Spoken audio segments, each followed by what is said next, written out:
भूल भुलैया 3। क्या ये कोने में खड़े रहकर देखेगी सिंघम अगेन का बनता हुआ इतिहास, या फिर खुद बनाएगी अपना एक मकाम? लोहे के चने खाएगी या खिलाएगी? दोस्तों,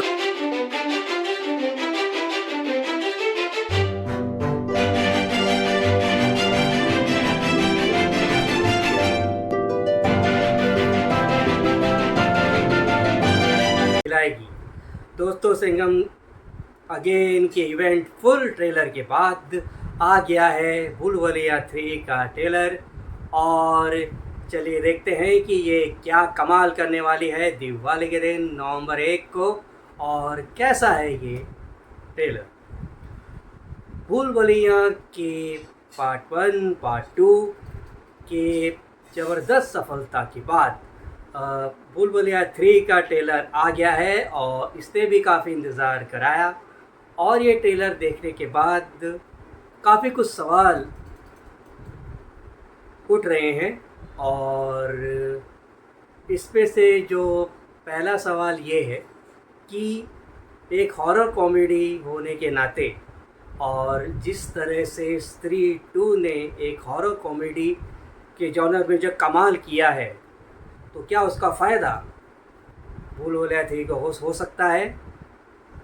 और दूसरी बात कि इसमें क्या वो बातें हैं जो नवंबर 1 को जो आने वाली, उनके सामने इतना तगड़ा कंपटीशन है, एक पोस्टर में इतने सारे स्टार हैं, उसके सामने भूल भुलैया 3 में एक हीरो कार्तिक आर्यन और 2 हीरोइन, 3 हीरोइन क्या कितना सर्वाइव कर पाएंगी? बहुत ही दिलचस्प और बहुत ही इंटरेस्टिंग और बहुत ही अनोखी दिवाली का ये क्लैश है।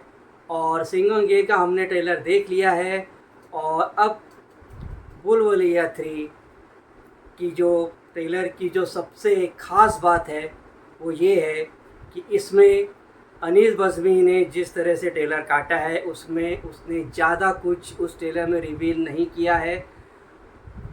मोनिका को लेके जो एक सस्पेंस है, जो मिस्ट्री है, वो क्रिएट करके रखी है, और ख़ास करके इस जॉनर में जो ट्विस्ट एंड टर्न्स हैं बहुत ज़्यादा इम्पॉर्टेंट होते हैं। अब वो देखने की बात है कि फिल्म के अंदर किस लेवल का ट्विस्ट एंड टर्न होगा, और वो दर्शकों को कितना बांध सकेगी। जहाँ तक भूल भुलैया 3 के थर्ड पार्ट का सवाल है, भूल भुलैया पार्ट 1 और पार्ट 2 के मुकाबले ज़्यादा बड़ा है, ज़्यादा ग्रैंड है, बिगर है, दिखने में बेटर है, और उसमें माधुरी दीक्षित का जो सरप्राइज एलिमेंट है, और विद्या बालन और माधुरी दीक्षित के बीच के जो सीन्स है, और उसमें वो भी दिखाया गया है कि उनके बीच में एक डांस सीक्वेंस भी है, जो कि फ़िल्म की बहुत बड़ी हाईलाइट हो सकती है। और इसमें अनीस बज़मी ने जो सबसे बड़ी बात, अनोखी चीज़ जो हर एक ट्रेलर काटने वाले को सीखना चाहिए, वो ये है कि कुछ भी इसमें रिवील होने से बचाए। और एक जगह उसमें वो जो पेंटिंग जो हमने देखी थी, जो वेलकम में हमने दिखाई दी थी, तो उसका भी उसके अंदर कुछ तो कनेक्शन उसमें दिखाने की कोशिश की है। हालांकि अक्षय कुमार वो भूल भुलैया में जब हमने देखा था, तो कहाँ अक्षय कुमार की बात अलग है, कार्तिक आर्यन की बात अलग है, लेकिन कार्तिक आर्यन भूल भुलैया 2 कैरी बहुत अच्छे से कर चुके थे, और भूल भुलैया 3 भी वो काफ़ी अच्छे से करेंगे, इसकी पूरी उम्मीद है।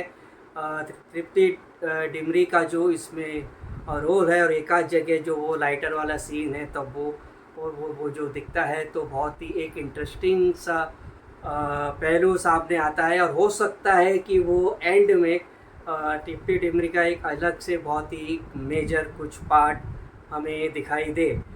तो कुल मिलाकर ये जो भूल भुलैया 3 का जो ट्रेलर है, उसमें से कुछ कहा गया है, कुछ रोका गया है, कुछ एक मिस्टेक एलिमेंट के इंटरेस्टिंग सा फैक्ट उन्होंने सामने रखा है। कंपैरिजन में सिंघम अगेन में सारे कैरेक्टर्स को इंट्रोड्यूस करके कहानी ऑलमोस्ट उन्होंने, रोहित शेट्टी ने सारी बता दी थी, लेकिन यहाँ पर सस्पेंस एलिमेंट रखा गया है। और अब ये देखने की और गौर करने की बात है कि कौन किस में बाजी मारेगा। जहाँ तक मार्केट का सवाल है, सबका यही यकीन है कि सिंघम अगेन के बाजी मारने के ज़्यादा चांसेस हैं, क्योंकि इसके अंदर बहुत से स्टार्स हैं, बहुत सी स्टार अपील है, मास अपील है, दुनिया भर की चीज़ें हैं। पूरा सा इवेंट उन्होंने क्रिएट किया है। एक बहुत बड़ा सर्कस लोगों को 1 तारीख को थिएटर में दिखाई देगा, और इसमें रामायण का भी फैक्टर उन्होंने ऐड किया है। ये इन सब को नज़र रखते हुए ऐसे ही अटकलें लगाई जा रही हैं कि सिंघम गेम के बहुत ज़्यादा चांसेस हैं एक इतिहास रचने के। पर कोई ये ना भूले कि हॉरर कॉमेडी में स्त्री 2 का जब ट्रेलर आया था और जब स्त्री 2 रिलीज़ हुई थी, तो किसी ने नहीं सोचा था कि स्त्री 2 यहाँ तक पहुँच जाएगी। 500 से ज़्यादा करोड़ का बिज़नेस वो सिर्फ इंडिया में करेगी। तो जो जॉनर है वो भूल भुलैया 3 के फेवर में है। और दूसरी बात, ट्रेलर में इंटरेस्टिंग चीज़ें रखी गई हैं, एक सस्पेंस एलिमेंट है, और ये इस लड़ाई में, इस पोस्टर में जितने सिंघम गेम में जितने लोग दिखाई दे रहे हैं, और उसके सामने कार्तिक आर्यन के इस पोस्टर में जितने लोग दिखाई दे रहे हैं, इसमें अगर काया पलट हुई या अगर इस बुलबुल थी ने टक्कर दे दी, तो बहुत ही इंटरेस्टिंग सा फेस बॉलीवुड इंडस्ट्री में आएगा। और बॉलीवुड इंडस्ट्री को ऐसी गैदरिंग की, इस तरह के कंटेंट की, हॉलीडे के टाइम पे दिवाली सबसे बड़ा हॉलीडे होता है इंडिया में, उसकी ज़रूरत है। ये दिवाली एक सर्वाइवल का ये बहुत बड़ा मौका है बॉलीवुड के लिए। और जहाँ तक दोनों ट्रेलर देख के ऐसा लगा है कि शायद ये दोनों फिल्में अपने अपने दम पर नैया पार लगा सकते हैं। भूल भुलैया 3 का ट्रेलर अच्छा है, बहुत अच्छा नहीं है पर अच्छा है। तो अब देखते हैं कि क्या होता है। जहाँ तक ट्रेलर का सवाल है, बहुत अच्छी तरह से उसको प्रेजेंट किया गया है, बहुत अच्छी तरह से काटा है। उसमें से जो स्पेशल इफ़ेक्ट जो दिख रहे हैं काफ़ी अच्छे दिख रहे हैं। माधुरी दीक्षित को जिस तरह से इंट्रोड्यूस किया है, बहुत अच्छी तरह से किया गया है। विद्या बालन अपने पुराने वाले अवतार में नज़र आई हैं, फर्स्ट पार्ट में जो थी, और इसमें भी वो काफ़ी अच्छी लग रही है। कार्तिक आर्यन जैसे थे भूल भुलैया 2 में, उसी को उन्होंने फॉरवर्ड किया है। टिप्टी डिमरी यकीनन एक बहुत ही इंटरेस्टिंग इसके अंदर अट्रैक्शन है। और अनीस बज़्मी का अपना जो टच है, उनका जो फ्लेवर है, उनकी जो मास अपील है, उनकी जो पकड़ है दर्शकों के नब्ज़ों की, कॉमेडी में जो उनका ख़ास हाथ है, उस पर तो कोई शक नहीं है। तो हाई चांसेस कि भूल भुलैया 3 भी अच्छा करेगी। सिंघम गेम से एक्सपेक्ट की जा रही है कि वो अच्छा करेगी। आप ये ट्रेलर देख के हमें बताएं कि आपको भूल भुलैया 3 का ट्रेलर कैसा लगा, और ये